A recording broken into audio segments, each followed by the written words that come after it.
Students, welcome back to SPK English Academy. I am Saran Besappa. ಆತ್ಮೀಯ ವಿದ್ಯಾರ್ಥಿಗಳೇ, SPK English ಅಕಾಡೆಮಿಗೆ ತಮ್ಮೆಲ್ಲರನ್ನ ಸ್ವಾಗತಿಸುತ್ತಾ ಇಂದಿನ ಒಂದು ವಿಡಿಯೋದಲ್ಲಿ ಸಿಂಪಲ್ ಪ್ರೆಸೆಂಟ್ ಟೆನ್ಸ್ ನಲ್ಲಿ ಹೇಗೆ ನಾವು ವಾಕ್ಯಗಳನ್ನು ರಚನೆ ಮಾಡಬೇಕು ಅನ್ನೋದು ಮತ್ತು ಯಾವ ಹೆಲ್ಪಿಂಗ್ ವರ್ಬ್ಗಳನ್ನು ನಾವು ಇಲ್ಲಿ ಬಳಸ್ತಾ ಇದ್ದೇವೆ ಅನ್ನೋದರ ಬಗ್ಗೆ ಡೀಟೇಲ್ ಆಗಿ ಇವತ್ತಿನ ಒಂದು ಈ ವಿಡಿಯೋದಲ್ಲಿ ಡಿಸ್ಕಸ್ ಮಾಡೋಣ. In this video we are going to discuss the complete formation of the sentences of assertive, negative and interrogatives in simple present tense. ಬನ್ನಿ ಹಾಗಾದ್ರೆ ನೋಡೋಣ where this tense is also used in English language. First we will look at present tense. See, present tense ಅಂತಂದ್ರೆ ಏನು? When a verb is used to show that an action takes place at present time, ಯಾವಾಗ ಒಂದು ಕ್ರಿಯಾಪದವು ಆ ಒಂದು ಕ್ರಿಯೆಯನ್ನು ಸೂಚಿಸುತ್ತಲ್ಲ, ಯಾವ ಕ್ರಿಯೆ? ಆ ಸೂಚಿಸುವಂಥ ಕ್ರಿಯೆ ವರ್ತಮಾನ ಕಾಲದಲ್ಲಿ ನಡೀತದೆ ಅನ್ನೋದು. When a verb is used to show that action takes place at present ಟೈಮ್ದಲ್ಲಿ ಈಗ ಆ ಒಂದು ಕ್ರಿಯೆ ನಡೀತದೆ ಅಂತ ಹೇಳ್ತಿದ್ರೆ ಅದಕ್ಕೆ ನಾವೇಂತೀವಿ ಪ್ರೆಸೆಂಟ್ ಟೆನ್ಸ್ ಅಂತ ಕರಿತೀವಿ. ಉದಾಹರಣೆಗೆ examples, Kavita sings a song. Yes, next he writes a letter. They are good boys. So these are present examples for present tense. Now look at the kinds of present tense. ನೋಡಿ, present tense ಅಲ್ಲಿ ಕೂಡ 4 ಟೆನ್ಸ್ಗಳನ್ನು ನೋಡ್ತೇವೆ ನಾವು. ಅದರಲ್ಲಿ ಮೊದಲನೇದಾಗಿ first one simple present tense, present continuous tense, present perfect and present perfect continuous tense. ವಿದ್ಯಾರ್ಥಿಗಳೇ, ಇಂದಿನ ಒಂದು ವಿಡಿಯೋದಲ್ಲಿ ಕೇವಲ ನಾವು ಸಿಂಪಲ್ ಪ್ರೆಸೆಂಟ್ ಟೆನ್ಸ್ ಅನ್ನು ಮಾತ್ರ ಡಿಸ್ಕಸ್ ಮಾಡೋಣ. ಮುಂದಿನ ವಿಡಿಯೋದಲ್ಲಿ ಮತ್ತೆ ಒಂದೊಂದಾಗಿ ಟೆನ್ಸ್ಗಳನ್ನು ನಾನು ಡಿಸ್ಕಸ್ ಮಾಡ್ತಾ ಹೋಗ್ತಾ ಇದ್ದೀನಿ. ನೋಡಿ, simple present tense. The first tense of present tense is simple present tense. The simple present tense ಅಂತಂದ್ರೆ ಏನು? What do you mean by simple present tense? ನೋಡಿ, when a tense is use to show the time of an action in present, ಯಾವ tense present ಟೈಮನ್ನು ಆ ಕ್ರಿಯೆಯ present ಟೈಮನ್ನು ತೋರಿಸ್ತದಲ್ಲ, ಅದಕ್ಕೆ ನಾವು ಪ್ರೆಸೆಂಟ್ ಟೆನ್ಸ್ ಅಂತ ಕರಿತೇವೆ. ಯಾವ ಕ್ರಿಯೆಯ ಸಮಯ ಪ್ರೆಸೆಂಟಲ್ಲಿ ಇಂಡಿಕೇಟ್ ಮಾಡಿದರೆ, ಪ್ರೆಸೆಂಟ್ ಅಂತ ತೋರಿಸಿದ್ರೆ ಅದಕ್ಕೆ ನಾವು ಪ್ರೆಸೆಂಟ್ ಟೆನ್ಸ್ ಅಂತ ಕರಿತೇವೆ. ನೋಡಿ, ಪ್ರೆಸೆಂಟ್ ಟೆನ್ಸಲ್ಲಿ ನಾನು ಈ ಸೆಂಟೆನ್ಸ್ಗಳನ್ನು ಕೂಡ ನಾವು ಡಿಸ್ಕಸ್ ಮಾಡ್ತಾ ಇದ್ದೇವೆ. ನಾವು students, I am teaching you both tenses and sentences at a time. ಈಗ ಸೆಂಟೆನ್ಸ್ ಮತ್ತು ಟೆನ್ಸ್ಗಳನ್ನು ಎರಡನ್ನು ಸೇರಿಸಿ ನಾನು ನಿಮಗೆ ಇಲ್ಲಿ ಕಲಿಸ್ತಾ ಇದ್ದೇನೆ. ಯಾಕಂತಂದರೆ ಇಂಗ್ಲೀಷ್ ಗ್ರಾಮರನ್ನು ಕಲಿಬೇಕು ಅಂತಂದರೆ ಈ ಸೆಂಟೆನ್ಸ್ ಮತ್ತು ಟೆನ್ಸು ಭಾಳ ಮುಖ್ಯವಾಗಿರತಕ್ಕಂಥ ಅಂಶಗಳು. These two factors, sentences and tenses are very important if you want to learn English grammar. So if you learn tenses and formation of sentences, so it is very easy to learn English language. So that's why I am discussing both tense and sentences including here. See, ಇದರಲ್ಲಿ first assertive sentence ಬಗ್ಗೆ ನೋಡೋಣ. Assertive sentence ಅಲ್ಲಿ affirmative ಹೇಗಿರುತ್ತೆ ಅಂತ ನೋಡಿ. ಇಲ್ಲಿ assertive sentence ಅಲ್ಲಿ ಒಂದು ಫಾರ್ಮುಲಾನ ನಾನು ನಿಮಗೆ ಹಾಕಿದ್ದೇನೆ. ಅತ್ಯಂತ ಈಸಿಯಾಗಿ ಸಬ್ಜೆಕ್ಟ್, ವರ್ಬ್, ಅಬ್ಜೆಕ್ಟು ಮತ್ತು ಸೆಂಟೆನ್ಸ್ಗಳ ಫಾರ್ಮೇಷನನ್ನು ತಿಳಿದುಕೊಳ್ಬೇಕಂತಂದರೆ ಈ ಫಾರ್ಮುಲಾ ಭಾಳ ಮುಖ್ಯ. SVO ಅಂತ ಕರಿತೇವೆ. ಇಲ್ಲಿ ಬರೆದಿದ್ದೆ ನಾನು. ಎಸ್ ಅಂತಂದರೆ ಸಬ್ಜೆಕ್ಟ್, ವಿ ಅಂತಂದರೆ ವರ್ಬ್, ಓ ಅಂತಂದರೆ ಅಬ್ಜೆಕ್ಟ್. ಇಲ್ಲಿ ಸಿ ಏನಾದರೂ ಬಂದರೆ ನಿಮ್ಮ ಸೆಂಟೆನ್ಸಲ್ಲಿ ಕಾಂಪ್ಲಿಮೆಂಟ್ ಅಂತ ಕರಿತೇವೆ. ಅದಕ್ಕೆ ಇಲ್ಲಿ ನಾವು ಇರೋದು ಕೇವಲ SVO ಮಾತ್ರ. ನೋಡಿ, ಈ SVO ಅಂತಕ್ಕಂಥ ಫಾರ್ಮುಲಾವನ್ನು ನಾವು ಯಾವ ಸಬ್ಜೆಕ್ಟ್ ಜೊತೆಗೆ ಉಪಯೋಗಿಸ್ತೀವಿ ಅಥವಾ ಯಾವ ಪ್ರನೌನ್ಗಳ ಜೊತೆಗೆ ಉಪಯೋಗಿಸ್ತೀವಿ, ಸಿಂಗುಲರಲ್ಲಿ ಬಳಸ್ತೀವ ಅಥವಾ ಪ್ಲೂರಲ್ದಲ್ಲಿ ಬಳಸ್ತೀವ ಅನ್ನೋದನ್ನು ನಾವು ನೋಡಬೇಕಾಗಿದೆ. ಈಗ ನೋಡಿ, ಇಲ್ಲಿ ಒಂದು ವಾಕ್ಯವನ್ನು ಕೊಟ್ಟಿದ್ದೇನೆ ನಾನು. We use this formula with the pronouns I, we, you, they and with plural subjects. ಅಂದರೆ ಯಾವಾಗ I, we, you and they ಈ 4 ಪ್ರೊನೌನ್ಗಳು ಸೆಂಟೆನ್ಸ್ದ ಸಬ್ಜೆಕ್ಟ್ ಆಗಿರ್ತಾವಲ್ಲ, ಅವಾಗ ನಾವು ಈ ಎಸ್ ವಿ ಒ ಅಂತಕ್ಕಂಥ ಫಾರ್ಮುಲಾವನ್ನು ಸಿಂಪಲ್ ಪ್ರೆಸೆಂಟ್ ಟೆನ್ಸಲ್ಲಿ ಉಪಯೋಗ ಮಾಡ್ತೀವಿ. ಹಾಗೇ ಕೂಡ ನಾವು ಈ ಫಾರ್ಮುಲಾವನ್ನು ಸಬ್ಜೆಕ್ಟ್ ಏನಾದರೂ ಪ್ಲೂರಲ್ ಆಗಿದ್ದರೆ, ಸಬ್ಜೆಕ್ಟ್ ಏನಾದರೂ ಪ್ಲೂರಲ್ ಫಾರ್ಮ್ ಆಗಿದ್ದರೆ ಅಲ್ಲಿ ಕೂಡ ನಾವು ಎಸ್ ಯು ಅಂತಕ್ಕಂಥದ್ದನ್ನು ಬಳಸ್ತೇವೆ. ಇಲ್ಲಿ ನೀವು ಕೇಳ್ಬೋದು, ಐ ಅನ್ನೋದು ಸಿಂಗುಲರ್ ಇದೆ ಮತ್ತು ನೀವು ಇಲ್ಲಿ ಪ್ಲೂರಲ್ ಸಬ್ಜೆಕ್ಟ್ ಅಂತ ಹೇಳ್ತಾ ಇದ್ದೀರಿ ಅಂತ ಹೇಳಿದರೆ, ಇದು ಐ ಕೂಡ ಇಲ್ಲಿ ಪ್ಲೂರಲ್ ವರ್ಬ್ಸನ್ನು ತೆಗೆದುಕೊಳ್ಳುತ್ತದೆ. ನೋಡಿ, ಸಿಂಪಲ್ ಪ್ರೆಸೆಂಟ್ ಟೆನ್ಸ್ನಲ್ಲಿ ವಾಕ್ಯಗಳನ್ನು ಹೇಗೆ ರಚನೆ ಮಾಡಬೇಕು ಅಂತ ನೋಡಿ. ಒಂದಿದೆ ಇಲ್ಲಿ, ಐ ರೈಟ್ ಎ ಲೆಟರ್ ಅಂತ ಒಂದು ಸೆಂಟೆನ್ಸ್ ಇದೆ. ಈ ಸೆಂಟೆನ್ಸಲ್ಲಿ ಐ ಅನ್ನುವಂಥದ್ದು ಸಬ್ಜೆಕ್ಟ್ ಆಗಿದೆ. ನೋಡಿ ಇಲ್ಲಿ, ರೈಟ್ ಇದನ್ನು ವರ್ಬ್, ಹಾಗೆ ಲೆಟರ್ ಇಟ್ ಈಸ್ ಅಬ್ಜೆಕ್ಟ್.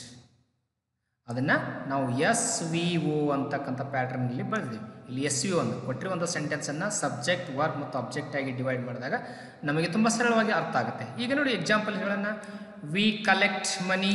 ಇಲ್ಲಿ we is a subject and collect is a verb and money is object. In the same way ನೋಡಿ, you do your homework, they wash the clothes, the students read the books, people select the leaders. ಇವೆಲ್ಲವುಗಳು ಏನಪ್ಪ ಅಂದರೆ simple present ಟೆನ್ಸ್ಗೆ ಉತ್ತಮವಾಗಿರ್ತಕ್ಕಂಥ ಉದಾಹರಣೆಗಳು.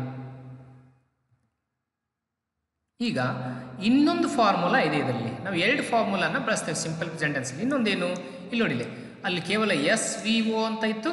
ಇಲ್ಲಿ ಇದರಲ್ಲಿ ಏನಿದೆ, S V ಮತ್ತು S R E S ಅಂತಕ್ಕಂಥ 2 ವಿಶೇಷ, ಇವೆರಡು ಇಲ್ಲಿ ಹೊಸದಾಗಿ ಬಂದಿವೆ. ನ್ಯೂ ಮತ್ತು ಸಬ್ಜೆಕ್ಟ್ ನಮಗೆ ಗೊತ್ತಿದೆ. ಎಸ್ ಅಂತಂದರೆ ಏನು, ವಿ ಅಂದರೆ ಕಲ್ತಿದ್ದೇವೆ ಮತ್ತು ಓ ಅಂತಂದ್ರೂ ಕಲ್ತಿದ್ದೇವೆ. ಆದರೆ ಎಸ್ ಆರ್ ಇ ಎಸ್ ಅನ್ನುವಂಥದ್ದು ನಮಗೆ ಸ್ವಲ್ಪ ಇಲ್ಲಿ ತಿಳ್ಕೋಬೇಕಾಗಿದೆ. ನೋಡಿ, ಎಸ್ ಮತ್ತು ಎಸ್ ಹೇಗೆ ಅಂತ ನೋಡಿ. ಈ ಫಾರ್ಮುಲಾ ನೋಡಿ, we use this formula with the pronouns of he, she, it and with singular subjects. ನೋಡಿ, ಎಸ್ ವಿ ಒ ಅಂತಕ್ಕಂಥ ಫಾರ್ಮುಲಾವನ್ನು ನಾವು ಐ, ವಿ, ಯು ಮತ್ತು ದೇ ಅಂತಕ್ಕಂಥ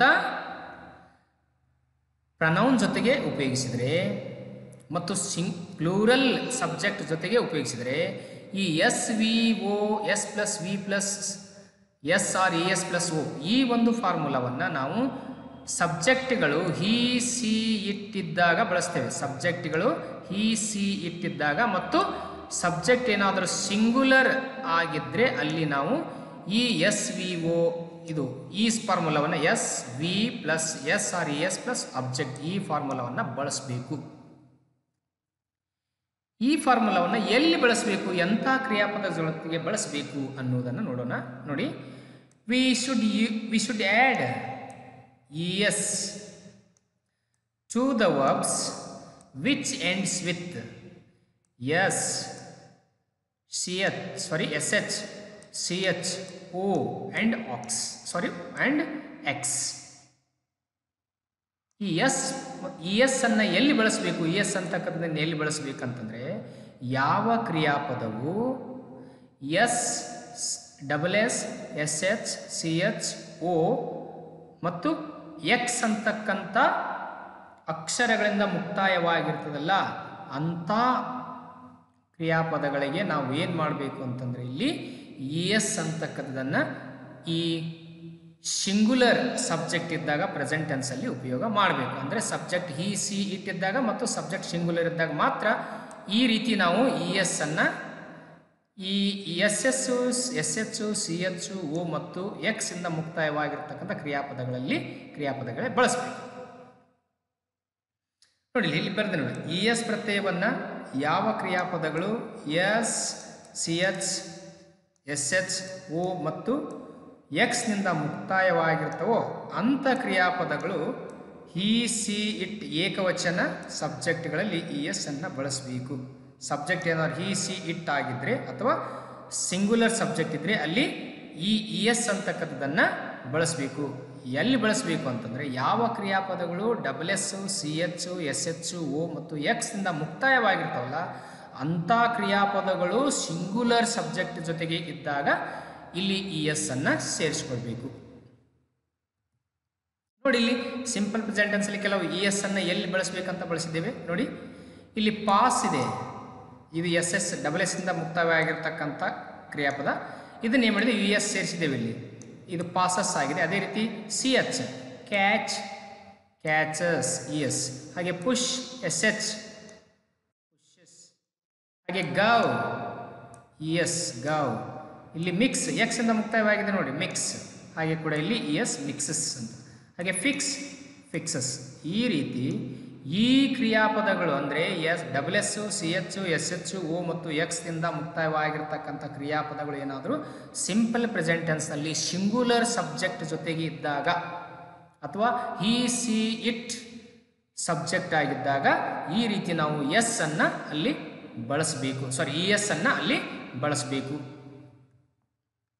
ಹಾಗೆ ಇನ್ನೊಂದು, ಈಗ ಇ ಎಸ್ ಎಲ್ಲಿ ಬಳಸಬೇಕಂತ ನೋಡಿದ್ದೀವಿ. ಇನ್ನೊಂದು ಎಸ್ ಇದೆಯಲ್ಲ, ಎಲ್ಲಿ ಬಳಸಬೇಕು? We add only yes to the verbs which ends with y and preceding the y if there is a single vowel letter. ಈ ಎಸ್ ಅಂತಕ್ಕಂಥ ಒಂದು ಇನ್ಫ್ಲೆಕ್ಷನ್ ಪ್ರತ್ಯಯವನ್ನು ಎಲ್ಲಿ ಬಳಸಬೇಕು ಅಂತಂದರೆ ಯಾವ ಕ್ರಿಯಾಪದವು ವಾಯದಿಂದ ಮುಕ್ತಾಯವಾಗಿರುತ್ತದೆಯೋ ಅಥವಾ ಕ್ರಿಯಾಪದವು ವಾಯದಿಂದ ಮುಕ್ತಾಯವಾಗಿರಬೇಕು, ಆ ಕ್ರಿಯಾಪದದ ಹಿಂದೆ ಒಂದೇ ಒಂದು ಸ್ವರಾಕ್ಷರವಿರಬೇಕು. ಓವೆಲ್ ಲೆಟರ್ ಇದ್ದರೆ ಅಲ್ಲಿ ನಾವು ಕೇವಲ ಎಸ್ ಹಚ್ಚಬೇಕು, ಅಲ್ಲಿ ಇ ಎಸ್ ಅನ್ನು ಬಳಸಬಾರ್ದು. ಉದಾಹರಣೆ ನೋಡಿ, ಇಲ್ಲಿ ಪೇ ಅಂತಕ್ಕಂಥ ವರ್ಬ್ ಇದೆ. ಪೇ ಏನಾಗಿದೆ, ಇಲ್ಲೇನಿದೆ ವಾಯದಿಂದ ಎಂಡ್ ಆಗಿದೆ, ಹೌದಾ? ಈ ವಾಯದ ಹಿಂದ್ಗಡೆ ನೋಡಿ ಕೇವಲ ಒಂದೇ ಒಂದು ಓವೆಲ್ ಲೆಟರ್ ಇದೆ, ಸ್ವರಾಕ್ಷರ ಇದೆ. ಅದಕ್ಕೆ ಇಲ್ಲಿ ಏನು ಮಾಡಿದ್ದೇವೆ, ಪೇಸ್ ಅಂತ ಮಾಡಿದ್ದೇವೆ. ಹಾಗೆ ಪ್ಲೇ ಇದೆ, ಸೇಮ್ ಸಿಮಿಲರ್, ಅದನ್ನ ಪ್ಲೇಸ್ ಮಾಡಿದ್ದೇವೆ ನಾವು.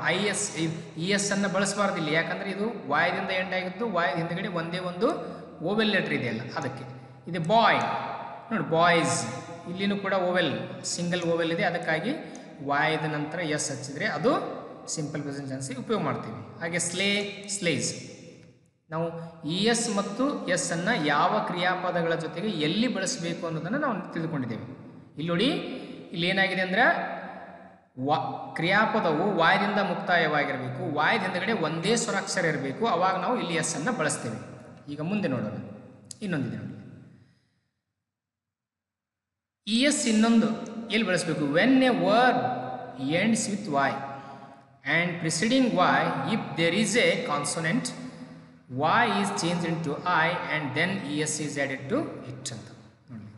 ಯಾವ ಕ್ರಿಯಾಪದಗಳು ಅಥವಾ ಯಾವ ಕ್ರಿಯಾಪದವು ವಾಯದಿಂದ ಮುಕ್ತಾಯವಾಗಿದ್ದು ವಾಯದ ಹಿಂದುಗಡೆ ಏನಾದರೂ ಕಾನ್ಸೋನೆಂಟ್ ಲೆಟರ್ ಇದ್ದರೆ, ವ್ಯಂಜನಾಕ್ಷರ ಇದ್ದರೆ, ಆ ವಾಯ್ ಕೊನೆಯಲ್ಲಿರ್ತಕ್ಕಂಥ ವಾಯನ್ನು ಚೇಂಜ್ ಮಾಡಿ ಐ ಅಂತ ಚೇಂಜ್ ಮಾಡಬೇಕು. ಐ ಅಂತ ಚೇಂಜ್ ಮಾಡಿ ಅವಾಗ ಅದಕ್ಕೆ ಇ ಎಸ್ ಅನ್ನು ಬಳಸಬೇಕು. ಇಲ್ಲಿದೆ, ಕ್ರಿಯಾಪದಗಳು ವಾಯದಿಂದ ಮುಕ್ತಾಯವಾಗಿದ್ದು ಅದರ ಹಿಂದೆ ವ್ಯಂಜನಾಕ್ಷರವಿದ್ದರೆ, ವಾಯ್ ಇದ್ದದನ್ನು ನಾವೇನು ಮಾಡಬೇಕು, ಜಸ್ಟ್ ಐ ಅಂತ ಚೇಂಜ್ ಮಾಡಬೇಕು, ಬದಲು ಮಾಡಬೇಕು. ಆಗ ಐ ಅಂತ ಚೇಂಜ್ ಮಾಡಿದ ಮೇಲೆ ನೆಕ್ಸ್ಟ್ ನಾವೇನು ಮಾಡಬೇಕು, ಅದಕ್ಕೆ ಇ ಎಸ್ ಅಂತಕ್ಕಂಥ ಇನ್ಫ್ಲೆಕ್ಷನನ್ನು ಹಚ್ಚಬೇಕು, ಪ್ರತ್ಯಯವನ್ನು. ಇಲ್ಲಿದೆ ನೋಡಿ, ಫ್ಲೈ ಇದೆಯಾ ನೋಡಿ, ಫ್ಲೈ ವಾಯದಿಂದ ಮುಕ್ತಾಯವಾಗಿದೆಯಾ, ವಾಯದ ಹಿಂದುಗಡೆ ಒಂದೇ ಒಂದು ಕಾನ್ಸೊನೆಂಟ್ ಇದೆ ನೋಡಿ.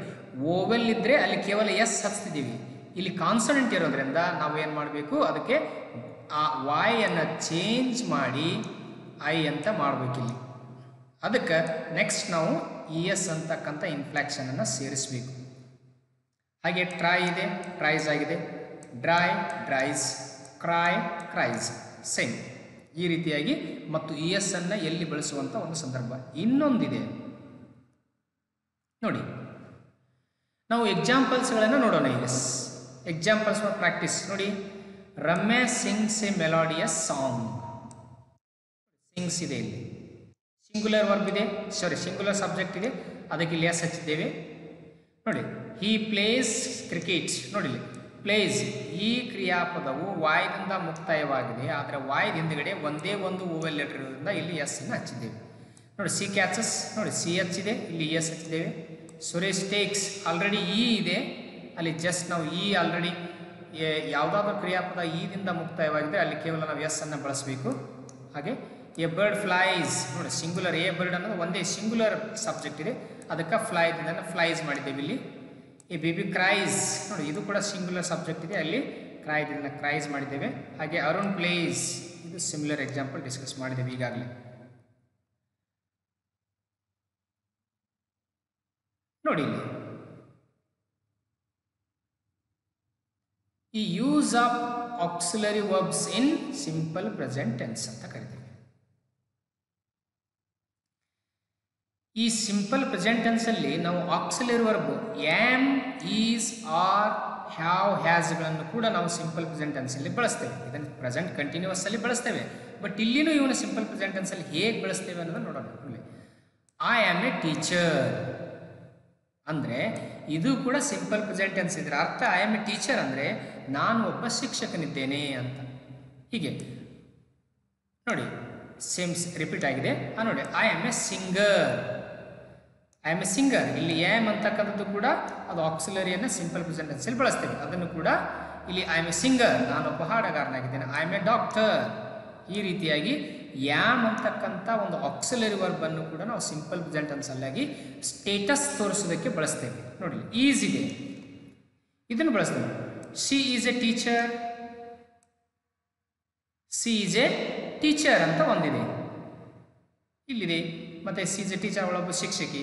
ನೋಡಿ ಇಟ್ ಈಸ್ ಎ ರೋಸ್, ಇದೊಂದು ಗುಲಾಬಿ ಇಲ್ಲಿ. ಹಾಗೆ Suresh is A farmer, Suresh ಒಬ್ಬ ರೈತ.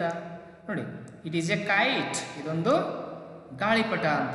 ಈ ರೀತಿಯಾಗಿ ನಾವು ಈಸ್ ಅನ್ನು ಕೂಡ ಸಿಂಪಲ್ ಪ್ರೆಸೆಂಟ್ ಟೆನ್ಸ್ ಅಲ್ಲಿ ಬಳಸ್ತೇವೆ. ನೋಡಿ use of are in simple present tense, are ಅನ್ನ ಸಿಂಪಲ್ ಪ್ರೆಸೆಂಟ್ ಟೆನ್ಸ್ ಅಲ್ಲಿ ಹೇಗೆ ಬಳಸ್ತೇವೆ ಅಂತ. ವೇರ್ ಆರ್ ಯು ನೌ, ನೀನೀಗ ಎಲ್ಲಿದ್ದೀಯಾ. There are 3 boys in the class, ನೋಡಿ ಇಲ್ಲಿನ ಕೂಡ ದೇರ್ ಆರ್ 3 ಬಾಯ್ಸ್. ಆರ್, ನೀನು ಈಗ ಎಲ್ಲಿದ್ದೀಯಾ. There are 3 boys in the class, ನನ್ನ ಕ್ಲಾಸ್ನಲ್ಲಿ 3 ಹುಡುಗರಿದ್ದಾರೆ ಅಂತ. There are. You are an honest man, ನೀನು ಪ್ರಾಮಾಣಿಕನಾಗಿದ್ದೀಯಾ ಅಂತ. ಈ ರೀತಿ ಕೂಡ ನಾವು ಆರ್ ಅನ್ನ ಸಿಂಪಲ್ ಪ್ರೆಸೆಂಟ್ ಟೆನ್ಸ್ ಅಲ್ಲಿ ಬಳಸಬೇಕು. ಇನ್ನು ಹ್ಯಾವ್, ಹ್ಯಾಸ್ ಅನ್ನ ಹೇಗೆ ಬಳಸಬೇಕು ಅಂತ ನೋಡಿ. ಪ್ರೆಸೆಂಟ್ ಟೆನ್ಸ್ ಅಲ್ಲಿ ಐ ಹ್ಯಾವ್ ಎ ಕಾರ್, ನನ್ನ ಹತ್ರ ಒಂದು ಕಾರ್ ಇದೆ ಅಂತ. They have A luxurious plot, ಅವ್ರ ಹತ್ರ ಒಂದು ಲಕ್ಸರಿಯಸ್ ಐಷಾರಾಮಾಗಿರ್ತಕ್ಕಂಥ ಫ್ಲ್ಯಾಟ್ ಇದೆ ಅಂತ. ಹ್ಯಾಸ್ ಅನ್ನು ಎಲ್ಲಿ ಬಳಸಬೇಕು ನೋಡಿ, ಇಲ್ಲಿ ಹ್ಯಾವ್ ಕೂಡ ಇಲ್ಲಿ ಬಳಸಿದ್ದೇವೆ. ಹ್ಯಾಸ್ ಅನ್ನು ಎಲ್ಲಿ ಬಳಸಬೇಕು. ಶಿ ಹ್ಯಾಸ್ ಎ ಸ್ಕೂಟರ್ ಅಂದರೆ ಅವಳ ಹತ್ರ ಒಂದು ಸ್ಕೂಟರ್ ಇದೆ ಅಂತ. ಹಿ ಹ್ಯಾಸ್ ನೋ ಮನಿ, ಅವನ ಹತ್ರ ಹಣ ಇಲ್ಲ ಅಂತ. Suma has 100 acres of land, ಸುಮಾನ್ ಹತ್ರ 100 acres ಆಫ್ ಲ್ಯಾಂಡ್ ಇದೆ ಅಂತ ನಾವು ಹೇಳ್ಬೋದು. ಈ ಸಿಂಪಲ್ ಪ್ರೆಸೆಂಟ್ ಟೆನ್ಸ್ ಅನ್ನ ನಾವು ಇನ್ನು ಎಲ್ಲಿ ಬಳಸ್ತೇವೆ, ಯಾವ ಸಂದರ್ಭದಲ್ಲಿ ನೋಡಿ. To express a habitual action, habitual action ಅನ್ನು ನಾವು ಹೇಳಬೇಕಂತಂದರೆ ಅವಾಗ ನಾವು ಸಿಂಪಲ್ ಪ್ರೆಸೆಂಟ್ ಟೆನ್ಸ್ ಅನ್ನೇ ಬಳಸಬೇಕು. ಉದಾಹರಣೆಗೆ Saumya gets up early in the morning, ಇಲ್ಲಿ ಗೆಟ್ಸ್ ಅಪ್ ಇದೆಯಲ್ಲ ಅರ್ಲಿ ಇನ್ ದ ಮಾರ್ನಿಂಗ್, ಇದು ಡೈಲಿ ರೂಟೀನ್ ಅಂತಲೂ ಕರಿತೀವಿ. ಹೇಳುವಂಥದ್ದು ಡೈಲಿ ರೂಟೀನ್. ಹಾಗೆ my brother reads the newspaper, ಇದು ಕೂಡ daily routine. Habitual action or daily routine ಅಂತ ಕರಿತೀವಲ್ಲ, ದಿನನಿತ್ಯದಲ್ಲಿ ನಡೆಯೋದು. ಅಂದರೆ ಇವತ್ತೊಂದು ದಿವಸ ಹಾಕಿ ಹೇಳೋದಿಲ್ಲ, ಡೈಲಿ ನಾಳೆನೂ ಹೇಳ್ತಾಳೆ. ಮತ್ತು ಹಾಗೆ my brother reads the newspaper, ಇವತ್ತೊಂದು ದಿವಸ ನಾಳೆನೂ ಓದ್ತಾನೆ. ಅದಕ್ಕಾಗಿ ಇಲ್ಲಿ ಇಂಥ ಹ್ಯಾಬಿಚುವಲ್ ಆ್ಯಕ್ಷನ್ ಇದ್ದರೆ, ಡೈಲಿ ರೂಟೀನ್ಸ್ ಇದ್ದರೆ ನಾವು ಸಿಂಪಲ್ ಪ್ರೆಸೆಂಟ್ ಟೆನ್ಸನ್ನು ಬಳಸಬೇಕು. ನೋಡಿ Ravi drinks coffee every day, ನೋಡಿ ರವಿ ಪ್ರತಿದಿನ ಕಾಫಿ ಕುಡಿತಾನೆ, ಡ್ರಿಂಕ್ಸ್ ಅಂತ. ಇದು ಕೂಡ habitual action. To express general truth, ಸಾಮಾನ್ಯವಾಗಿ ಸತ್ಯವನ್ನು ಹೇಳಬೇಕಾದ ಜನರಲ್ ಟ್ರುತ್ ಅನ್ನೋದು. The sun moves the earth moves around the sun, the earth moves around the ಸನ್, ಭೂಮಿ ಸೂರ್ಯನ ಸುತ್ತಲೂ ತಿರುಗುತ್ತದೆ, ಇದು ತಿರುಗುತ್ತಾನೆ ಇರ್ತದೆ. ಇದನ್ನು ನಾವು ಮೂಡ್ ಅಂತ ಮಾಡಲಿಕ್ಕೆ ಪಾಸ್ಟ್ ಟೆನ್ಸಲ್ಲಿ ಬಳಸಲಿಕ್ಕೆ ಬರುವಾಗ ಇಂಥ ಜನರಲ್ ಟ್ರುತ್ಗಳನ್ನು, ಹ್ಯಾಬಿಚುವಲ್ ಟ್ರುತ್ಗಳನ್ನು ಹೇಳಬೇಕಾದಾಗ, ಯೂನಿವರ್ಸಲ್ ಟ್ರುತ್ ಹೇಳಬೇಕಾದಾಗ ಅದಕ್ಕೆ ನಾವು ಇಲ್ಲಿ ಏನು ಮಾಡಿದ್ದೀವಿ ಅಂತಂದರೆ ಈಗ ಸಿಂಪಲ್ ಪ್ರೆಸೆಂಟ್ ಟೆನ್ಸನ್ನೇ ಬಳಸಬೇಕು. ಇನ್ನೊಂದು a thing of beauty is joy forever, ಇದು ಕೂಡ. ಹಾಗೂ the sun rises in the east, ಇದು ಕೂಡ ಯೂನಿವರ್ಸಲ್ ಟ್ರುತ್ ಆಗಿರೋದ್ರಿಂದ ನಾವು ಸಿಂಪಲ್ ಪ್ರೆಸೆಂಟ್ ಟೆನ್ಸನ್ನು ಬಳಸಬೇಕು.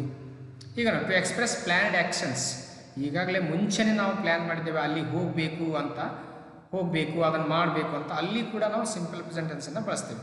ಒಳ್ಳೆ PM ವಿಸಿಟ್ಸ್ ಆಫ್ರಿಕಾ, ಹಾಗೆ ಮೈ ಬ್ರದರ್ ಅರೈವ್ಸ್ ಟುಮಾರೋ, ಇವೆಲ್ಲ ಪ್ರೀ ಪ್ಲ್ಯಾನ್ಡ್ ಆ್ಯಕ್ಷನ್ ಇದ್ದರೆ ಕೂಡ ಅಲ್ಲಿ ನಾವು ಸಿಂಪಲ್ ಪ್ರೆಸೆಂಟ್ ಟೆನ್ಸನ್ನು ಬಳಸ್ತೇವೆ. ಆತ್ಮೀಯ ವಿದ್ಯಾರ್ಥಿಗಳೇ, ಈ ಒಂದು ವಿಡಿಯೋದಲ್ಲಿ ನಾನು ನಿಮಗೆ ಸಿಂಪಲ್ ಪ್ರೆಸೆಂಟ್ ಟೆನ್ಸಲ್ಲಿ